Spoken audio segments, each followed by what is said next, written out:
Bonjour à toutes et à tous.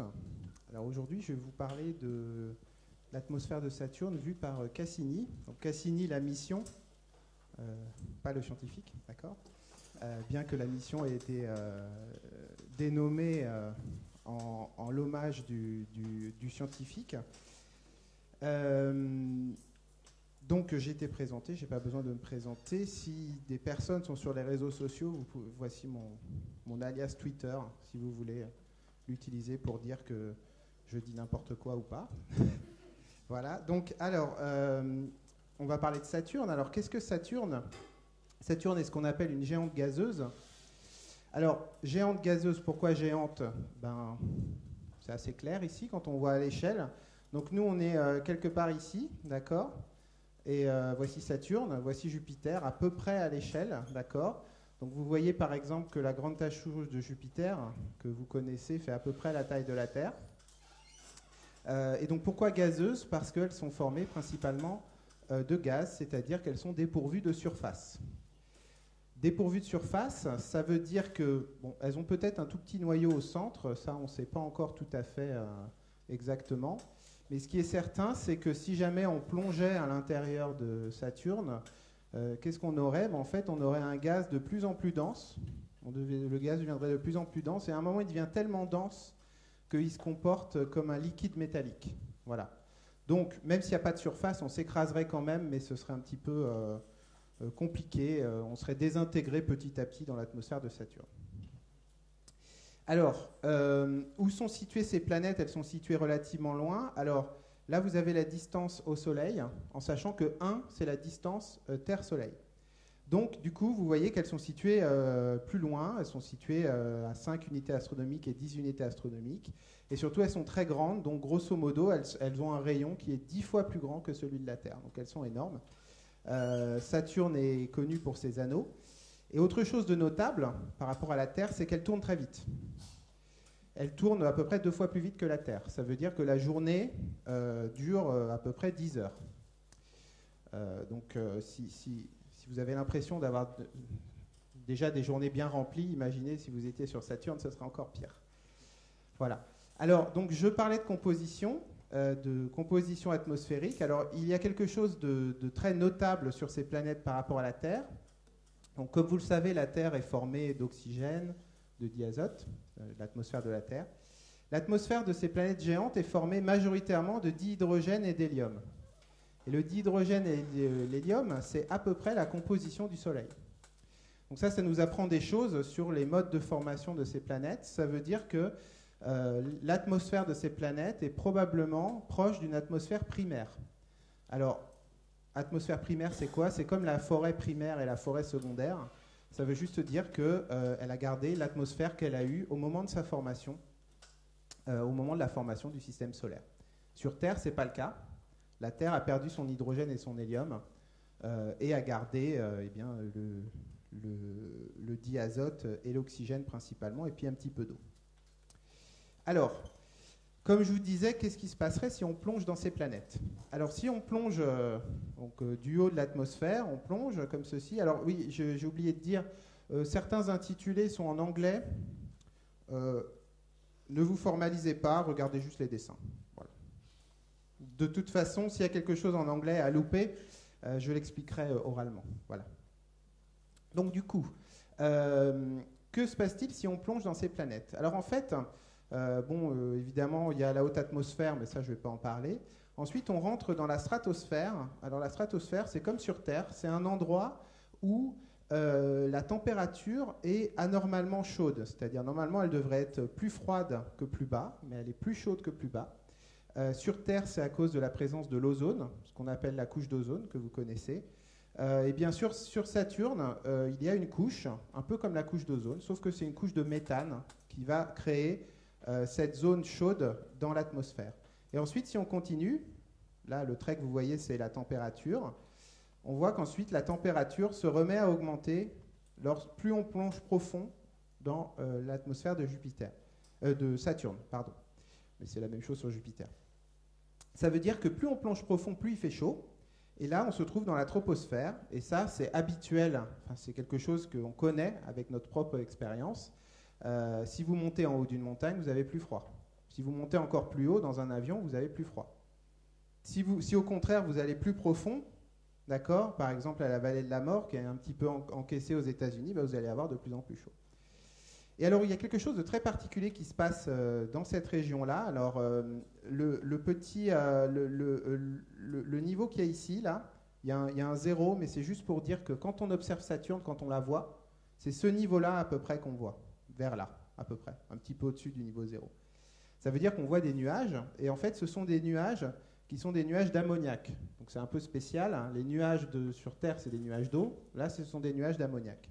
En revanche, il y a quand même des nuages d'eau sur Saturne, mais ils sont beaucoup plus profonds. D'accord ? Ils sont un petit peu plus bas, et donc on ne les voit pas, en général.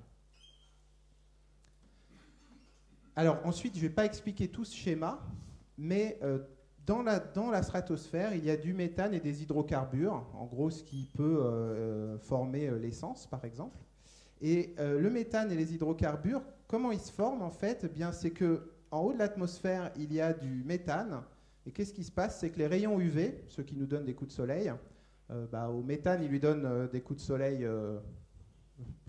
plus forts encore que nos coups de soleil, puisqu'ils peuvent le détruire et faire des réactions chimiques pour former plein d'hydrocarbures différents.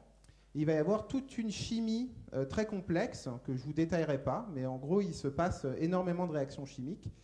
Et alors, pourquoi c'est important, ça ? C'est parce que cette transformation du méthane, des hydrocarbures, etc., ensuite, il peut y avoir des recombinaisons qui vont pouvoir former des éléments qui commencent à ressembler à de la matière organique, et donc qui vont être les briques du vivant.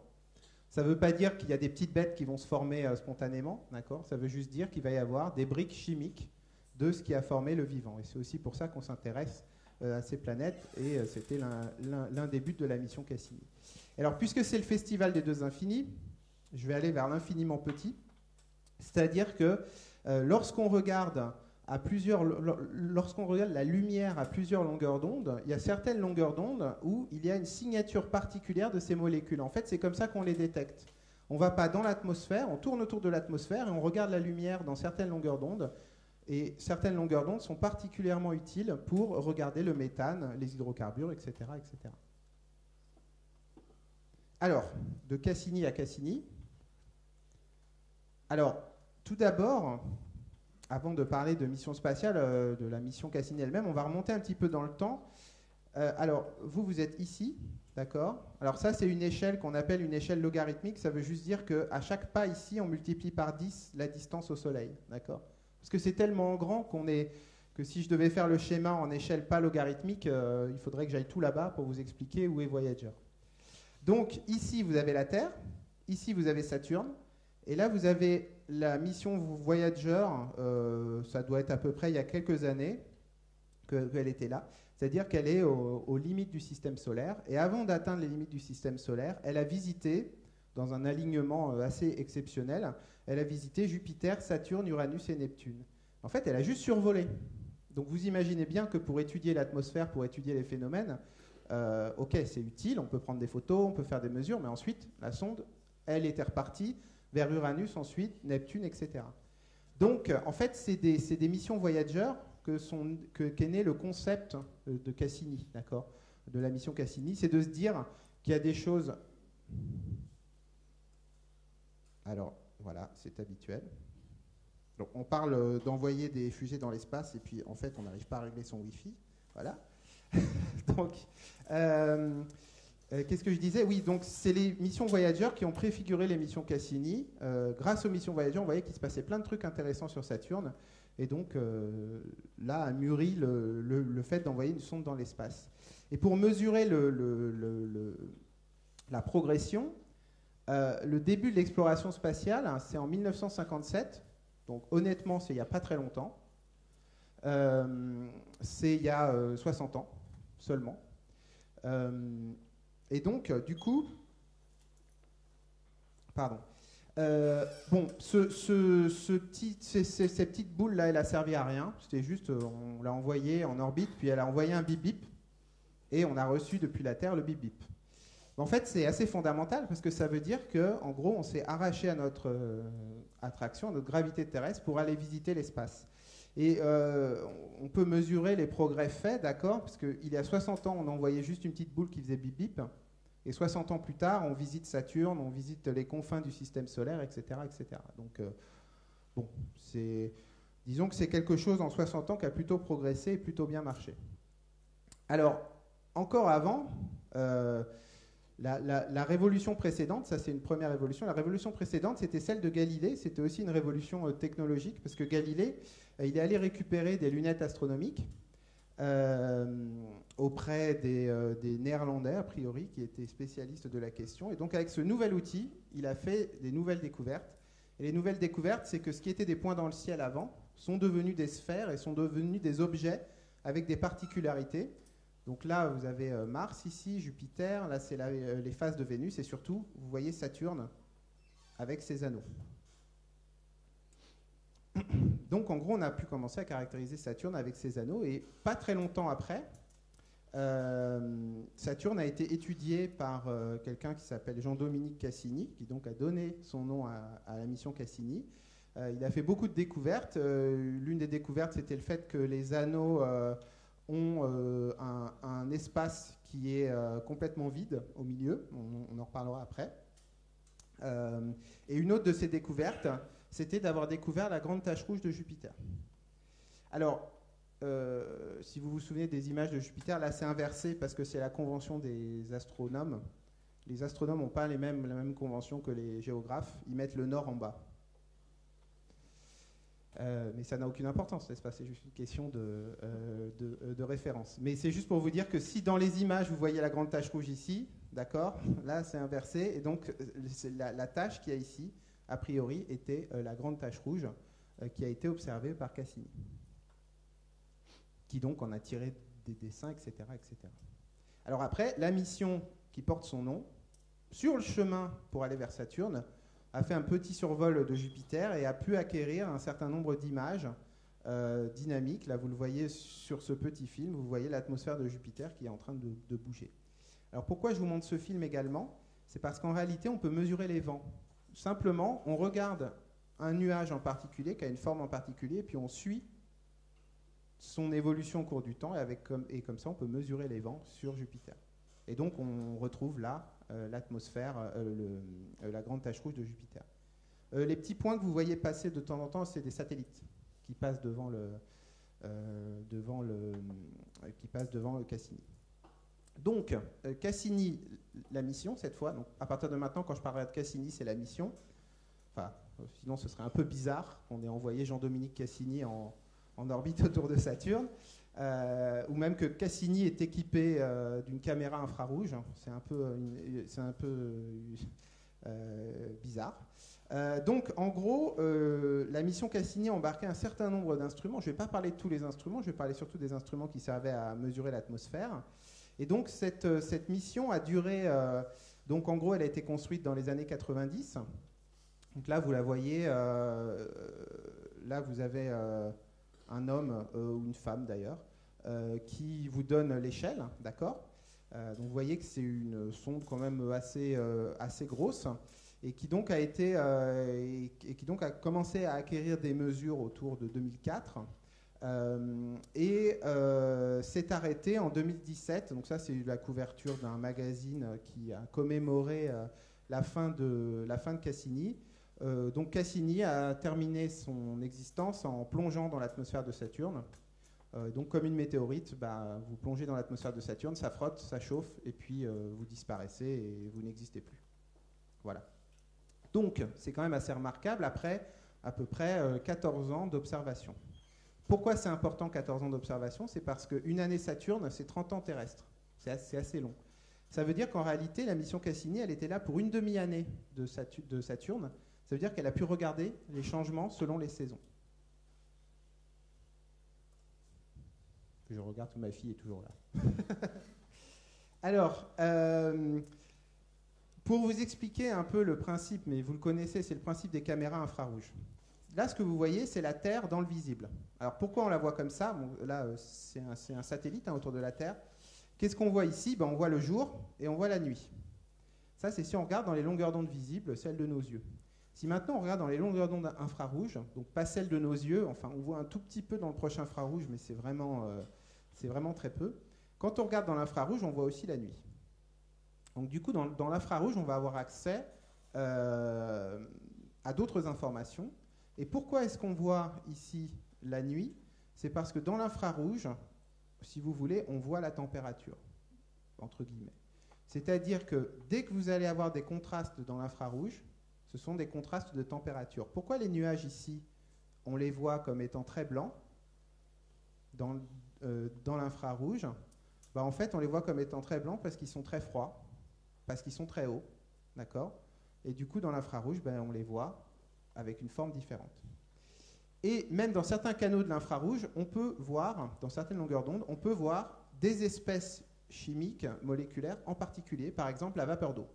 Alors, pour vous montrer à quoi ressemble la Terre vue dans le canal de vapeur d'eau, ça ressemble à ça. D'accord? Alors, qu'est-ce qu'on voit là? En fait, on voit l'atmosphère. On voit les mouvements de l'atmosphère ici. Ce que vous voyez ici, qui fait un peu comme du pop-corn, c'est la convection à l'équateur. D'accord? Et ce que vous voyez ici, c'est les vents d'ouest, avec d'ailleurs les dépressions et les anticyclones. Quand vous voyez que ça tourne, c'est les dépressions et les anticyclones. D'accord? Et en fait, là, ici, on voit les vents, on voit le transport, et on voit quelque chose qui ressemble un peu à Saturne et Jupiter, en fait. Donc, en fait, on n'est pas surpris qu'il faille envoyer un sondeur infrarouge pour étudier l'atmosphère de Saturne. Et l'avantage du sondeur infrarouge, c'est qu'on peut voir à plusieurs niveaux. D'accord? C'est-à-dire que suivant le canal où on va regarder, suivant la couleur où on va regarder dans l'infrarouge, on va pouvoir regarder à plusieurs niveaux sur Saturne. Alors ça, c'est un instrument qui s'appelle CIRS.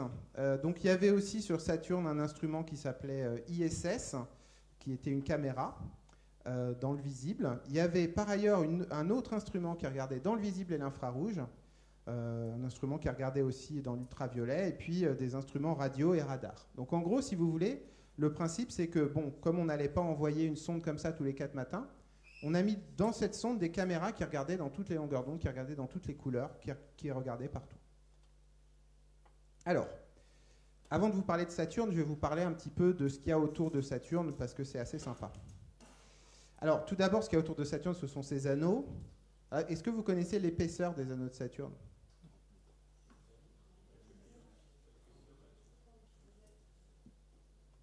Alors, quelques kilomètres, 40 mètres, quelques mètres. Alors là, visiblement, quelques mètres, il y a quelqu'un qui dit « Ah non, non, non, non ». En fait, pourtant, c'est la bonne réponse. C'est-à-dire qu'en effet, c'est entre 2 et 10 mètres. D'accord ? Donc, l'épaisseur des anneaux de Saturne. Et leur taille, c'est à peu près, c'est quelques centaines de milliers de kilomètres. Donc, c'est extrêmement plat. D'accord ? Alors, l'avantage avec Cassini, c'est qu'on a pu étudier ces anneaux en détail. Alors, l'image que vous voyez, elle est un peu spéciale. C'est Cassini qui regarde Saturne, et derrière, il y a le Soleil. D'accord ? Donc, c'est une éclipse de Soleil par Saturne. Du coup, on voit extrêmement bien les anneaux. Voilà. Donc, les anneaux, c'est fascinant, c'est intéressant, mais moi, je vais surtout vous parler de l'atmosphère, mais je ne pouvais pas, évidemment, présenter Saturne sans parler des anneaux. Alors, par ailleurs, pour vous illustrer ces histoires de on regarde dans l'infrarouge par rapport au visible, je vais prendre l'exemple de Mimas, je ne sais pas si vous le connaissez, qui est un petit satellite de Saturne. En fait, je pense que vous le connaissez. Parce qu'en fait, il a un look assez reconnaissable. Donc, il a un cratère géant et il ressemble à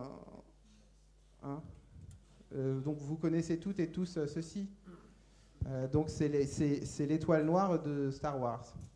Voilà. Sauf que lui, il est vrai. Hein. Lui, il n'est pas vrai. Enfin, bon. Il y a peu de chances qu'il soit vrai. Jusqu'à maintenant, on n'a pas prouvé que c'était vrai. D'accord ? Alors, ça, c'est intéressant parce que lui, il est tout petit.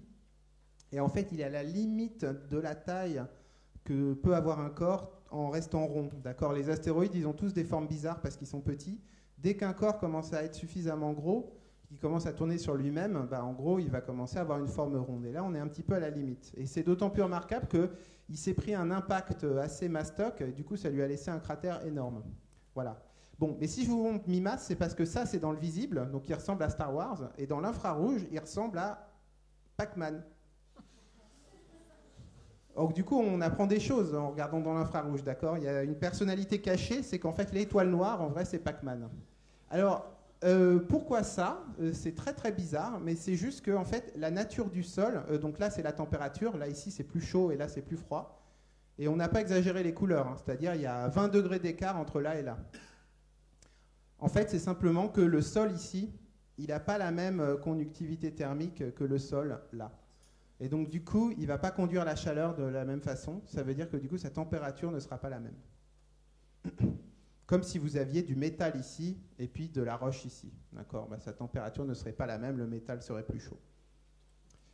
Alors, autre chose qui avait été vue par Cassini, ça vaut le coup d'en parler. Cassini a découvert, donc ça c'est son satellite Encelade, et il a découvert que Encelade avait des geysers qui se formaient en ses pôles et qui expulsaient de la glace d'eau énormément. Probablement que Encelade a un océan souterrain, donc ça c'est assez excitant parce que ce serait un océan d'eau, donc peut-être qu'il y a de la vie qui vit là-dedans. Et à nouveau, dans l'infrarouge, on peut comprendre pourquoi est-ce qu'il y a des geysers ici. C'est parce que en fait, quand on regarde les pôles dans l'infrarouge, on voit qu'ils sont plus chauds. Donc il y a en fait du magma, d'accord, comme dans le volcanisme. En gros, le pôle de Encelade, là où il y a les geysers, est beaucoup plus propice à ce qui est du volcanisme, d'accord. Donc ensuite, c'est un peu comme en Islande, vous avez du volcanisme, vous avez de l'eau qui est disponible, glacée, et ensuite ça donne des geysers. Alors, un petit mot sur Titan. Titan, c'est le plus gros satellite de Saturne, d'accord. Alors, à quoi ressemble Titan? Alors, l'avantage, c'est que Cassini n'était pas tout seul. Il avait la petite sonde européenne Huygens qui a été lancée dans l'atmosphère de Titan. Et puis ensuite, Cassini a continué sa danse dans le système de Saturne. Et cette sonde Huygens, elle est rentrée dans l'atmosphère de Titan. Alors là, on ne savait pas du tout à quoi s'attendre, d'accord? On ne savait pas du tout à quoi s'attendre. C'est-à-dire que, en gros, Titan vu de loin, il y avait une brume. On ne voyait pas du tout ce qu'il y avait. On voyait pas du tout à quoi ressemblait la surface. Et donc la surprise, ça a été de voir que lors de l'atterrissage de Huygens, en fait, on voit des formes de rivières. Alors une analyse plus poussée a montré que, en fait, c'était des rivières de méthane et d'hydrocarbures, d'accord. Et ensuite, quand il s'est posé à la surface, il a vu des sortes de galets ronds. Une analyse un peu plus poussée a montré que c'était des gros blocs de glace d'eau avec de la petite poussière autour, qui avait été sûrement érodés par un fleuve de méthane. Et donc Cassini, enfin la sonde Huygens qui était à bord de Cassini a découvert que donc Titan, c'était des blocs de glace avec un peu de poussière et qu'ils étaient érodés, polis par des fleuves de méthane et d'hydrocarbures, des fleuves d'essence, si vous voulez, d'accord. Bon. En fait, on pourrait résoudre la crise de l'énergie sur Terre en prenant Titan et en récupérant tout cet hydrocarbure liquide. Ok, voilà. On va plutôt passer aux énergies renouvelables, ce sera plus facile. Et en fait, ces éléments liquides, ils ont aussi été vus au pôle. C'est-à-dire que ça, c'est une image de Cassini qui a vu, là, le point brillant, c'est quoi? C'est le fait que quand vous avez une surface liquide, ça fait comme un miroir, d'accord? Donc du coup, quand vous êtes dans le bon angle, quand vous avez le soleil qui arrive comme ça, hop, et que vous êtes pile, quand Cassini est pile au bon angle, et bien en fait, il voit la réflexion du fleuve ici. Donc, c'est pas grave, c'est pour ça qu'on fait des enfants.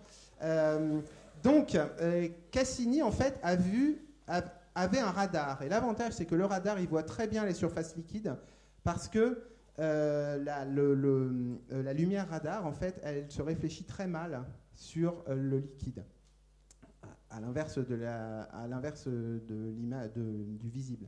C'est-à-dire que tout ce que vous voyez comme étant sombre là, ce sont des lacs de méthane, d'hydrocarbures au pôle de Titan, et qui ont des formes en fait qui font penser aux grands lacs américains. D'ailleurs, l'équipe leur a donné des noms de grands lacs américains. Ils ont essayé de voir la ressemblance et puis ils ont choisi des noms.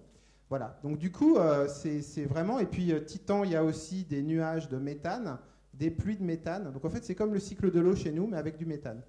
Donc il pleut du méthane, il y a des rivières de méthane. ça va user les galets, et puis bah, ce qui sont les roches chez nous, bah, là-bas, c'est de la glace d'eau. Voilà. Alors, maintenant, passons à Saturne. Parlons un peu des vents violents de Saturne. Alors, les vents violents de Saturne, tout d'abord, il y a quelque chose qui est clair, c'est que quand on regarde Saturne, c'est pas comme Jupiter. Jupiter, on a l'impression de voir les vents. On voit beaucoup de turbulences, beaucoup de... Et là, sur Saturne, on a du mal à le voir. Mais en fait, c'est pas que ça n'existe pas. D'abord, depuis que j'ai commencé ma phrase, vous avez commencé à voir qu'il y avait des tourbillons ici, qu'il y avait des bandes, etc. Donc, quand on regarde un peu plus précisément, on arrive très bien à voir. Et en fait, si jamais, d'une part, on ne regarde pas dans le visible mais dans l'infrarouge, on va voir beaucoup mieux. Et en fait, quand vous regardez Saturne dans l'infrarouge, vous voyez des structures qui ressemblent très fort à Jupiter. Et a priori, les vents de Saturne ressemblent très fort aux vents de Jupiter. Donc on voit des tourbillons, on voit des grands systèmes de vent, on voit des choses très jolies qu'on fait... dont un analogue serait chaque matin, vous prenez votre café, vous versez un peu de lait et vous vous amusez à faire des formes, d'accord ? Ça va ressembler un peu à Saturne. Je vous promets que ça, c'est une vraie image, hein, d'accord ? Je ne suis pas amusé à faire ça avec du café. Donc, en gros, ce que vous voyez ici, c'est Saturne. Saturne dans l'infrarouge ressemble, a priori, et pourquoi dans l'infrarouge ? C'est parce qu'en fait, on est capable de regarder en dessous de cette couche de brume ici, qui n'existe pas sur Jupiter, mais qui existe sur Saturne, et qui nous obscurcit un peu le spectacle des vents de Saturne. Alors, quand on mesure les vents, comme je vous ai dit, donc on les mesure en suivant les nuages. Alors après, on peut regarder les nuages dans plusieurs longueurs d'onde et on peut mesurer les vents à plusieurs altitudes. Mais grosso modo, sur Saturne, on va avoir, donc là vous avez l'équateur, là vous avez le pôle nord et là vous avez le pôle sud. Donc, aux moyennes latitudes, là où nous sommes, nous sur Terre, vous avez des vents de 160 mètres par seconde. Alors, mètres par seconde en kilomètre-heure, vous multipliez par 4 à peu près. En vrai, c'est 3,6, mais vous multipliez par 4. Ça veut dire qu'on arrive à 600 mètres par seconde. 600 km/h, pardon. D'accord ? Juste le vent, d'accord ? C'est pas une tempête ou quelque chose comme ça, c'est juste le vent qui souffle tout le temps. Et alors, à l'équateur, c'est encore plus considérable, on arrive à presque 500 mètres par seconde, donc vous multipliez par 4, on va dire, d'accord ? Ça fait 2000 km par heure. Donc, et ça, en fait, ça doit être le système de vent le plus puissant du système solaire, d'accord ? Si on veut avoir plus puissant, il faudrait aller vers des exoplanètes pour imaginer quelque chose qui serait plus fort que ça. Donc, les vents sont considérables sur Saturne, et ça, c'est tout le temps, d'accord ? C'est pas juste de temps en temps. C'est les vents soufflent à l'équateur à 2000 km par heure. Et ça, c'est une découverte qui a été permise par Cassini. Alors, en réalité, ce qu'a permis Cassini, donc le fait que les vents soient forts, ça on le savait déjà, ce qu'a permis Cassini, c'est de mesurer les vents à diverses altitudes. Donc on a vu que les vents ils diminuaient avec l'altitude. Et par ailleurs, Cassini a permis de montrer que les vents sont extrêmement stables dans le temps, d'accord ? C'est-à-dire, si on prend les images Voyager, qu'on mesure les vents, donc les images Voyager, c'est fin des années 70, si on prend les images Cassini dans les années 2000 et qu'on mesure les vents, en fait, on trouve à peu près la même chose. Donc les vents ne varient pas, ils sont très puissants et ils sont toujours très puissants.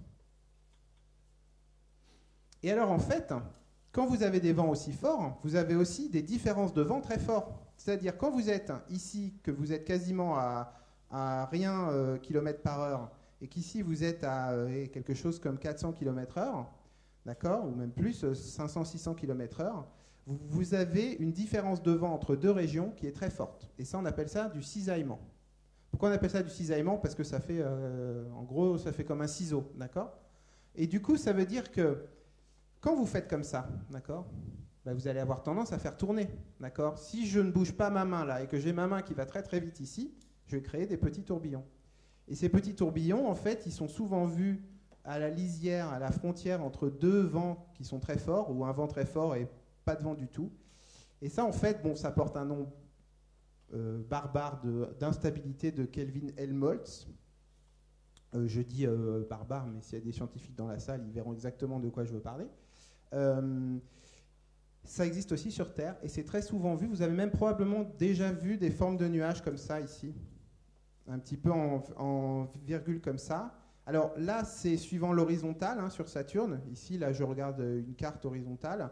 Là, c'est suivant la verticale, mais peu importe, le principe est le même. C'est quand vous avez un vent très fort qui va dans une direction et un autre vent qui va dans une autre direction, ça va avoir tendance à créer ces petits tourbillons ici. Alors par ailleurs, sur Saturne, alors l'avantage c'est que les caméras Cassini étaient tellement précises que ça permet de faire des images haute précision. Donc là par exemple, vous avez une image où vous voyez ici des fronts d'onde, et chaque front d'onde là est séparé de 50 km. D'accord ? Donc il faut s'imaginer de la précision de la caméra. C'est-à-dire vous avez une caméra qui prend des images d'une planète qui fait un rayon de 60 000 km, et elle est capable de voir des petites ondes qui font 50 km en taille. Et également, Cassini a découvert des petites chaînes de vortex ici, donc des petites chaînes de tourbillons, pareil, qui se forment. En fait, c'est une sorte de version exagérée de ceci. Quand l'écart de vent est si fort, ça va avoir tendance à créer des petits tourbillons aux interfaces entre les systèmes de vent très forts.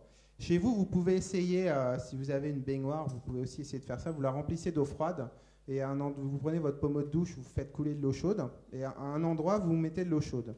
Vous allez commencer à avoir des mouvements et ensuite, si vous mettez du colorant, vous verrez qu'en fait, il y a des courants qui se forment et qu'aux endroits où il y a des très forts courants contraires, vous allez créer des petits tourbillons comme ça. Voilà. Donc Cassini, quand on étudie, Saturne, quand on étudie l'atmosphère, c'est vraiment c'est une espèce de terrain de jeu, quoi. C'est une grande baignoire naturelle où il y a plein de choses qui se passent. Alors quand on regarde dans l'infrarouge, alors les images sont pas de très bonne qualité, mais c'est parce que d'une part j'ai agrandi l'image et puis c'était les premières images qui sont arrivées. Ça, c'est quand on regarde dans l'infrarouge, en dessous de la couche de nuages, et en fait on voit que non seulement on voit les systèmes de vent très forts là, qui soufflent, mais on voit aussi plein de petites ondes, on voit plein de choses qui s'y passent, donc ça a été étudié en détail. Et pourquoi c'est important ça ? C'est parce que la raison pour laquelle les vents sont si forts sur Saturne, c'est deux raisons principales. C'est premièrement, il y a plein de petits tourbillons, et deuxièmement, c'est dans un système qui tourne très vite. Quand vous avez un système qui tourne très vite et plein de petits tourbillons, les tourbillons ils vont s'organiser les uns avec les autres, et ils vont être capables de mutualiser leur énergie de façon à la communiquer à l'écoulement de grande échelle. Ça veut dire que lorsque vous avez un système en rotation et plein de petits tourbillons, au bout d'un moment, les petits tourbillons, ils vont collaborer, d'accord ? Ils vont coopérer pour accélérer les vents très fortement et créer ces vents de 2000 km/h qu'on voit par exemple à l'équateur. Et quand on regarde le pôle, qu'est-ce qu'on voit là ? On voit une forme hexagonale. Je vais revenir là-dessus après. Les petits points là qui sont là, c'est des petits points qui ont été étudiés en détail et les scientifiques l'ont appelé le collier de perles. D'accord ? C'est le collier de perles de Saturne. Vous imaginez, il y a la tête de Saturne là, et puis elle a un collier de perles. Puis les anneaux, c'est ses bras. D'accord ? Bon. Après, j'ai peut-être trop joué à faire des dessins avec ma fille sur des trucs, mais voilà. Ok, donc parlons de l'hexagone. Alors l'hexagone, c'est quelque chose d'assez... Alors, en fait... souvent, on apprend les formes géométriques à l'école, et ensuite, on nous apprend que oui, mais dans la nature, il n'y a quasiment jamais les formes géométriques aussi parfaitement, parce que c'est compliqué, etc. Là, en l'occurrence, on a une forme parfaite d'hexagone, c'est-à-dire que là où vous voyez le trait noir, là, que vous voyez, d'accord ? Là, c'est des endroits où les vents sont forts, d'accord ? Les vents, là, ils doivent être à peu près à 300 km/h. Et à ces endroits où les vents sont forts, vous avez une déformation de ce courant. Alors sur Terre, on appellerait ça le courant circumpolaire. C'est le cas dans les régions antarctiques, d'accord, un petit peu plus loin que la banquise antarctique. Vous avez un courant qui fait tout le tour de l'Antarctique, qui s'appelle courant circumpolaire. Là, c'est la même chose, sauf que en fait, ce courant, il se déforme pour former un hexagone. Et en plus, donc, Cassini a pu prendre des films, donc vous voyez que cet hexagone il tourne très lentement, mais il y a quelque chose de bizarre, c'est qu'il tourne quasiment à la vitesse où Saturne tourne sur elle-même. Ça veut dire que du coup, cet hexagone, peut-être il a une origine très profonde, d'accord ? Parce que du coup, il tourne vraiment à la même vitesse que l'intégralité de Saturne. Alors ça, c'est très bizarre, parce que quand on essaye de faire des modèles qui reproduisent ça, on arrive à créer des hexagones, mais ils se mettent irrémédiablement à tourner plus vite que le taux de rotation de la planète sur elle-même. Et donc, du coup, on a un peu un mystère là, et peut-être que c'est une origine profonde de l'hexagone. Mais en plus de ça, vous voyez qu'au centre, il y a un espèce d'œil du cyclone, d'accord ? Il y a un vortex très très puissant qui, lui, va tourner plus vite que la planète elle-même. Et quand on prend des gros plans, on voit plein de nuages qui ont des formes turbulentes, et là, on a l'impression de... Enfin, en fait, c'est même assez menaçant. Enfin, je ne suis pas à votre place, mais on pourrait imaginer un œil qui vous regarde.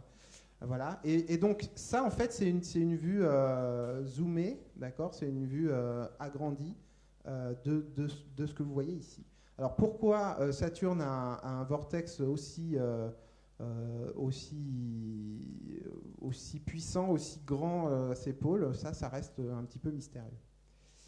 Alors, donc là, vous avez à nouveau l'hexagone, au centre, ce vortex, là, avec à nouveau une image. Alors, nous, on a un peu travaillé là-dessus. Alors, on n'arrive pas bien à expliquer l'hexagone. On arrive à expliquer pourquoi est-ce qu'une fois qu'il y a un hexagone, il peut être stable. D'accord ? Bon, mais là, on n'a répondu qu'à la moitié de la question. Et il semblerait que la présence de ce vortex ait tendance à stabiliser l'hexagone. C'est-à-dire que si on ne met pas de vortex dans nos simulations, l'hexagone, il disparaît. En gros, ce qui va se passer, c'est que les vents qui vont souffler, là, ils vont souffler très fort, ça va créer plein d'ondes, et puis les vents, ils vont contribuer, le système de vent, le courant, là, il va contribuer à se détruire lui-même par les ondes qu'il génère.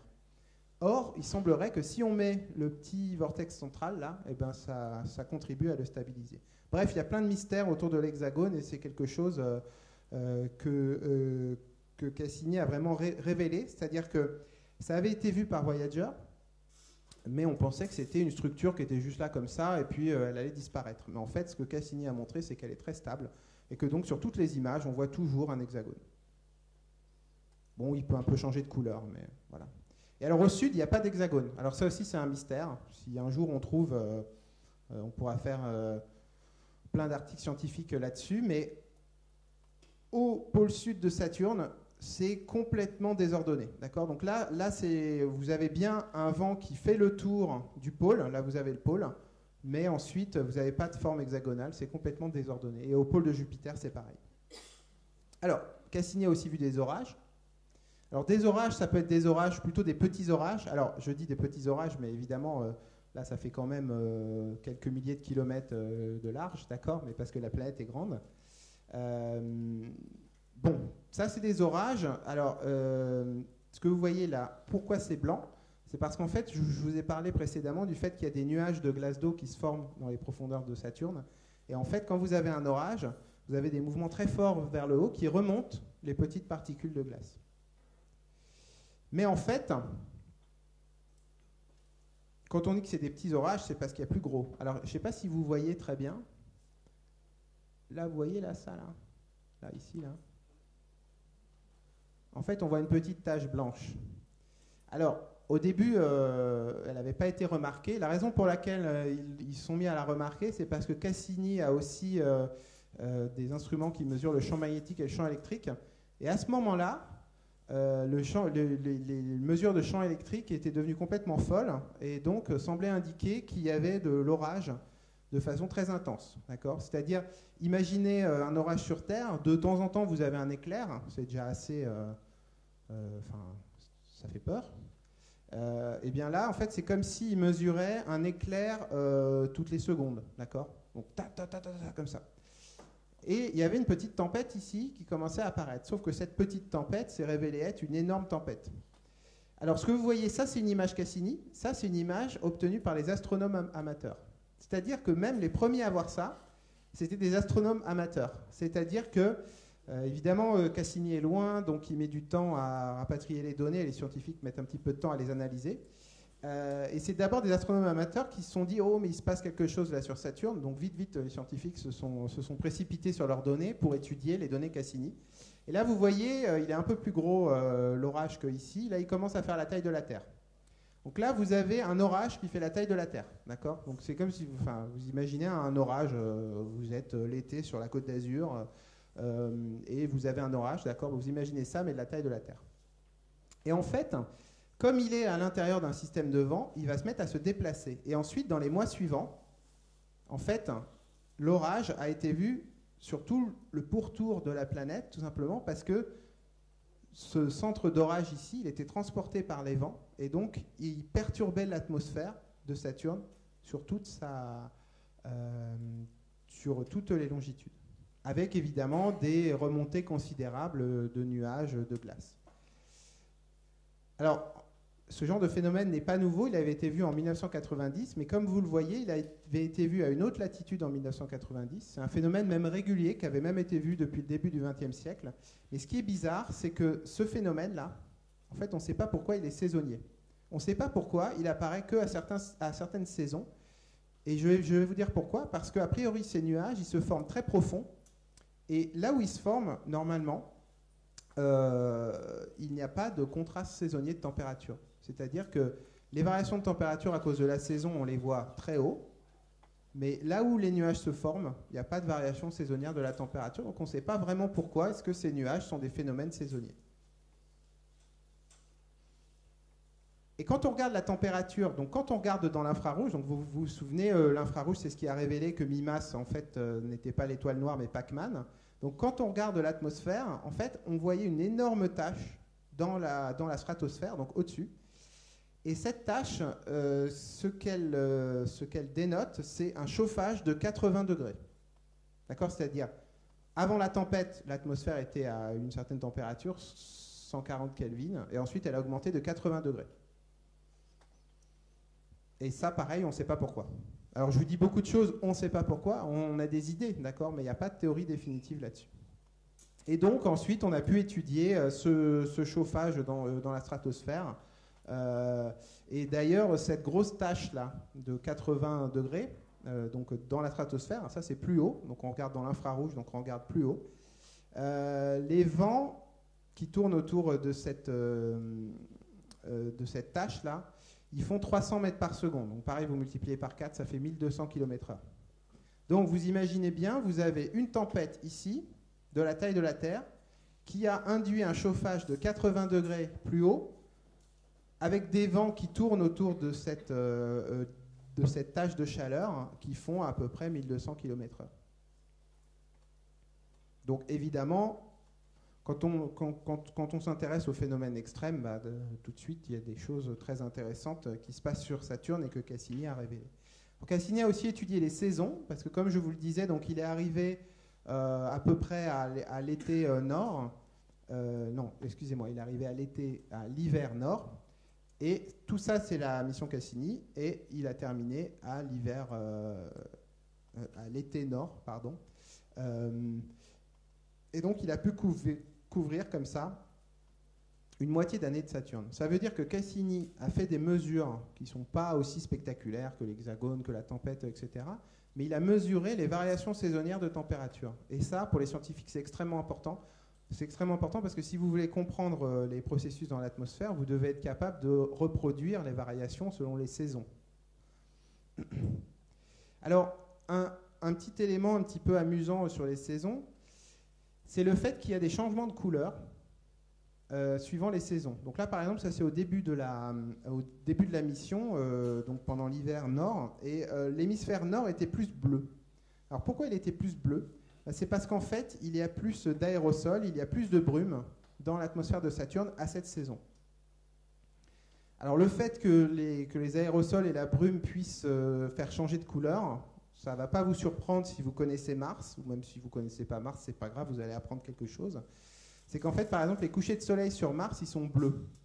Ils sont bleus parce que, si on voit une vue un petit peu plus rapprochée, ils sont bleus parce qu'il y a des toutes petites poussières dans l'atmosphère de Mars. Alors quand je parle de brume sur Saturne, c'est pareil, c'est des toutes petites poussières en suspension sur Saturne, et qui vont donner une teinte bleutée ici, et là qui vont donner une teinte bleutée. Alors en fait, le phénomène est inversé, c'est-à-dire que là c'est bleu parce qu'il y a moins de poussière dans l'atmosphère de Saturne, et là c'est bleu parce qu'il y a plus de poussière dans l'atmosphère de Mars. Tout ça pour dire qu'en fait, c'est très compliqué. Ce que je veux dire par là, c'est que quand vous avez de la lumière qui arrive sur de la matière, Il y a un cas qui est très simple, c'est quand vous avez un objet qui est gros. Parce que du coup, on fait les calculs comme on fait avec des lentilles, avec des lunettes, etc. Donc ça, c'est le cas pour les grosses gouttes d'eau dans l'atmosphère. Ça, c'est facile à faire. Donc avec ça, on peut expliquer les arcs-en-ciel, c'est facile. Ensuite, vous avez de l'autre côté, quand c'est des molécules, quand c'est tout petit, bon, c'est un peu plus de calcul, mais à la limite, on apprend à faire des calculs, mais c'est pas très compliqué. Et c'est comme ça qu'on explique le bleu du ciel. Et après, il y a le cas intermédiaire, c'est-à-dire les poussières qui sont un peu plus grandes que des molécules, mais un peu plus petites que des gouttes d'eau. Et là c'est compliqué. C'est tout ce que je peux vous dire. J'aurais pu vous montrer des équations pour faire le malin, mais voilà, c'est des processus qui sont très compliqués parce que la taille des poussières correspond à peu près à la taille de la longueur d'onde lumineuse. Voilà. Alors du coup, les variations de température ont pu être mesurées. Donc là, par exemple, vous voyez que donc là, ici, vous avez le pôle sud. Là, vous avez les températures à la fin de la mission, là, les températures au début de la mission. Et donc, vous avez le pôle sud qui se réchauffe petit à petit. En sachant qu'au début de la mission, ici, on est à l'hiver nord, donc l'été sud. Et à la fin de la mission, ici, on est à l'été nord, donc à l'hiver sud. Donc en fait, on a un refroidissement des températures et tout ça, on peut l'étudier en détail. Et alors en fait, alors que je ne sois pas trop long,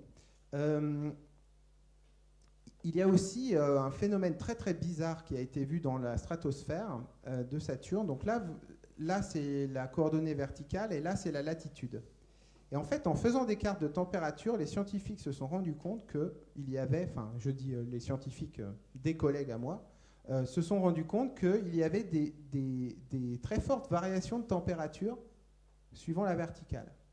Et ça, c'était très bizarre parce que ce n'est pas du tout prédit par les modèles tels qu'ils étaient conçus jusque-là. Donc ça c'est quelque chose qui a été découvert par Cassini.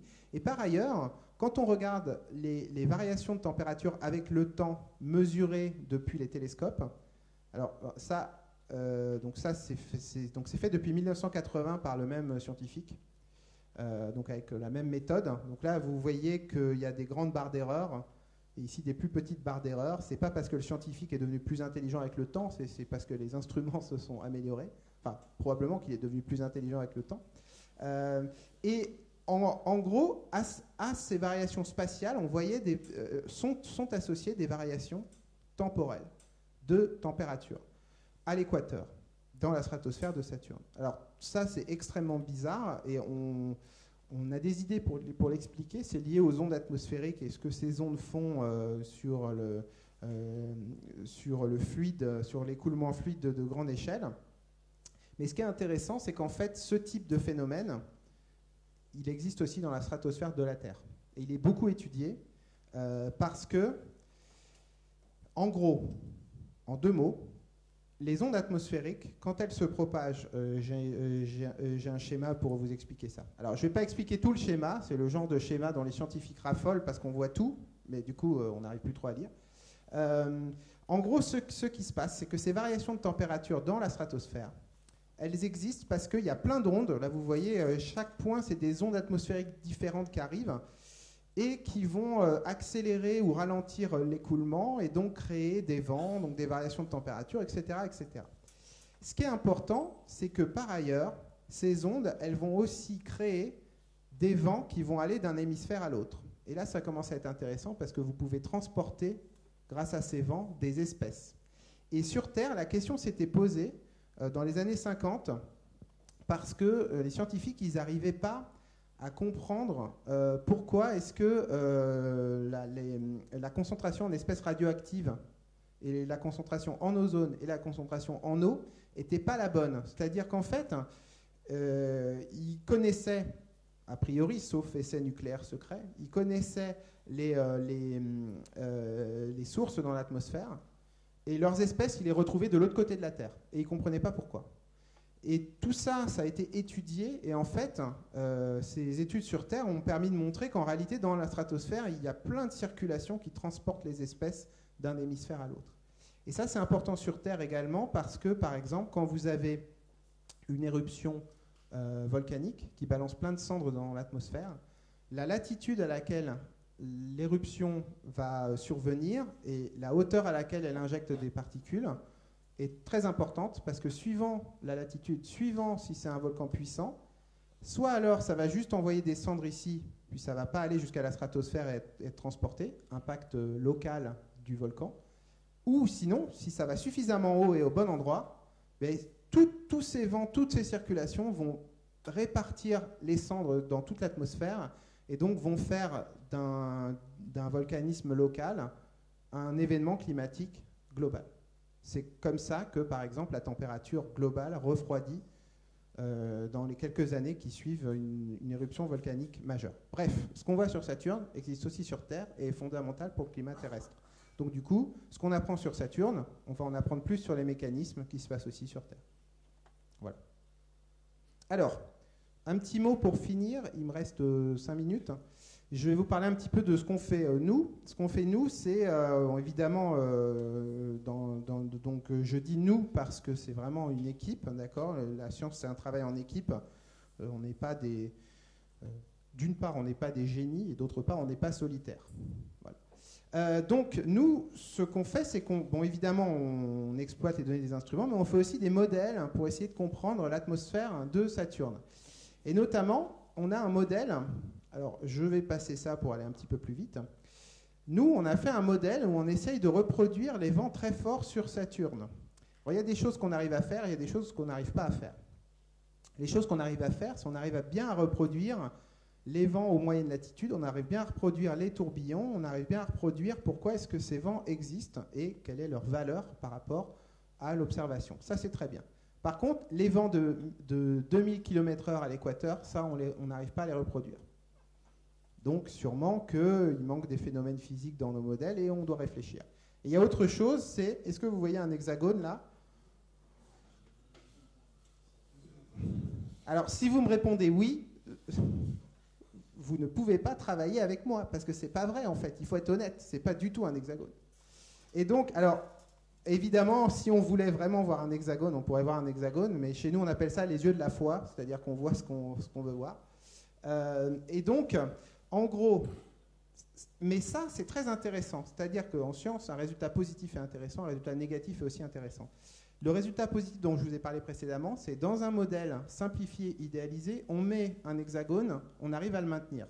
Par contre, dans un modèle où on part de zéro, on met toutes les lois physiques de l'écoulement, du chauffage de l'atmosphère et tout, et bien spontanément, on n'arrive pas à reproduire l'hexagone. Donc du coup, ça veut bien dire qu'on arrive à maintenir quelque chose de préexistant qui correspond à un hexagone, mais par contre, on n'arrive pas à le créer spontanément. Ça veut dire que probablement, il faut rajouter des ingrédients. Peut-être que l'hexagone, il se prolonge très profondément. Peut-être qu'il nous manque dans notre modèle la représentation des orages convectifs, qu'on n'a pas encore mis. Voilà. Alors, pour vous montrer un film, ça, c'est un film de ce qu'on obtient dans notre modèle. Donc, ce que vous voyez là, c'est le vent. Alors, vous voyez que bon, c'est un modèle qui demande des gros ordinateurs. Hein. On ne le fait pas tourner sur son téléphone portable. Ou alors il faut avoir un gros téléphone portable.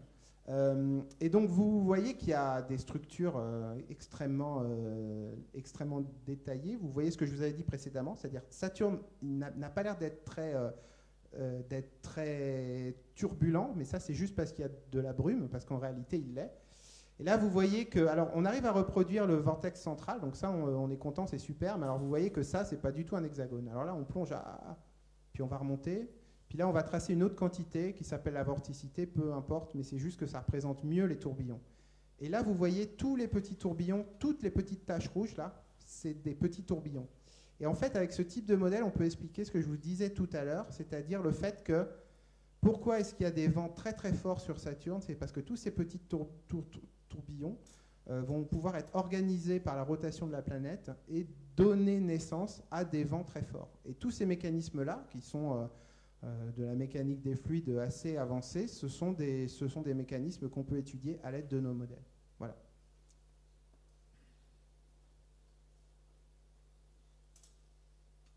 Alors,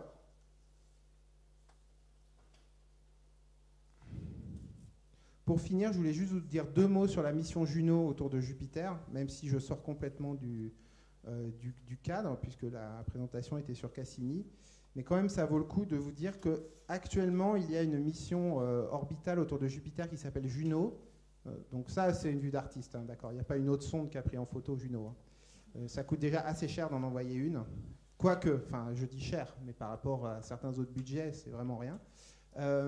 Donc là, ici, vous avez la sonde Juno qui tourne autour de Jupiter et qui prend des photos. Elle ne fait pas que prendre des photos, elle fait des mesures quantitatives physiques assez fondamentales. Et ça, c'est la vision du pôle de Jupiter pris en photo. Alors, Juno a pris pour la première fois des photos détaillées des pôles de Jupiter. Et ce que vous voyez ici, c'est très intéressant, c'est-à-dire que vous voyez que contrairement à Saturne, Jupiter a des pôles qui sont complètement turbulents. C'est-à-dire qu'il n'y a même pas de courant circumpolaire. Tout ce que vous voyez, c'est un espèce de bazar, de tourbillons, de cyclones, d'anticyclones, voilà. Alors, pourquoi Jupiter a des pôles turbulents comme ceci, alors que Saturne a des pôles plus avec un courant circumpolaire? Bonne question. Par ailleurs, évidemment, Juno a aussi pris des photos très détaillées. Alors, ce que vous voyez ici, là, chaque petit point, ça, c'est un orage, d'accord? Donc, là, ce sont des orages qui doivent faire à peu près la taille de ceux de la Terre, d'accord? Mais ici aussi, au centre de ce tourbillon, il y a des orages. Là aussi, ici, on voit des orages. Donc, on peut faire des études assez détaillées. Alors, Juno, en réalité, j'ai fait exprès de mettre un schéma un petit peu barbare. C'est parce que le vrai intérêt de Juno, c'est de faire des mesures pendant longtemps, pendant 1 ou 2 ans, de mesures physiques, donc qui sont... qui ne sont pas très spectaculaires, mais qui, sur le plan physique, sont extrêmement fondamentales. Et notamment, ce que doit faire la mission Juno, c'est calculer le champ de gravité à très haute précision de Jupiter. Et pourquoi faire ça? Pour 2 raisons. La première raison, c'est parce que qui dit champ de gravité veut dire force de gravitation, donc répartition des masses. Ça veut dire que le champ de gravité à haute résolution va permettre aussi de mesurer les déplacements des masses et donc de mesurer jusqu'à quelle profondeur se déplacent les vents. Parce que les vents sur Jupiter, là, qu'on voit ici un petit peu comme ça, là vous voyez les vents, on ne sait pas s'ils se prolongent très profond ou pas. Parce qu'évidemment, il n'y a pas de surface. C'est-à-dire que sur Terre, quand vous avez du vent, au bout d'un moment, il arrive sur la surface, il frotte sur la surface et puis il vaut 0, proche de la surface. Ça, c'est une chose que vous voyez probablement lorsque vous prenez l'avion, c'est-à-dire que le vent, il a beau être fort, quand vous vous rapprochez tout près de la surface, le vent, il devient nul.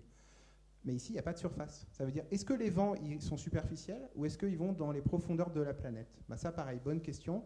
Et on espère y répondre avec des mesures du champ de gravité. Pour vous donner un exemple, là, tous les petits points de couleur que vous voyez, c'est ce à quoi on s'attendrait si les vents étaient à telle profondeur, telle profondeur, telle profondeur, telle profondeur.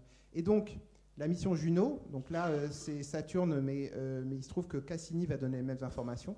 La mission Juno, elle va placer un point ici, un point de mesure. Et donc, on saura, est-ce que les vents, ils vont à quelques milliers de kilomètres ou est-ce qu'ils vont jusqu'au noyau ou jusque... voilà. Et la deuxième chose très, très importante, c'est de savoir est-ce que Jupiter a un noyau ou pas. Parce que ça, pour l'instant, on ne sait pas. Et la seule façon de savoir, c'est de mesurer le champ de gravité. Parce que si elle a un noyau, son champ de gravité va être particulier. Par exemple, un noyau très massif fait de fer, on va le voir tout de suite. En revanche, si elle n'a pas de noyau, on va être capable également de le savoir avec ces mesures. Et pourquoi on s'intéresse à ces questions? Là, je reviens à ce que j'avais dit au tout début, c'est que Jupiter et Saturne, a priori, ont gardé leur composition au moment de la formation du système solaire. Donc, étudier l'intérieur des planètes géantes, c'est un peu revenir aux origines du système solaire. Voilà.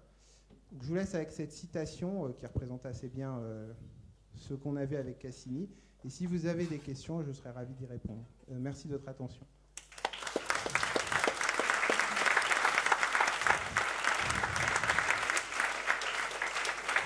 On va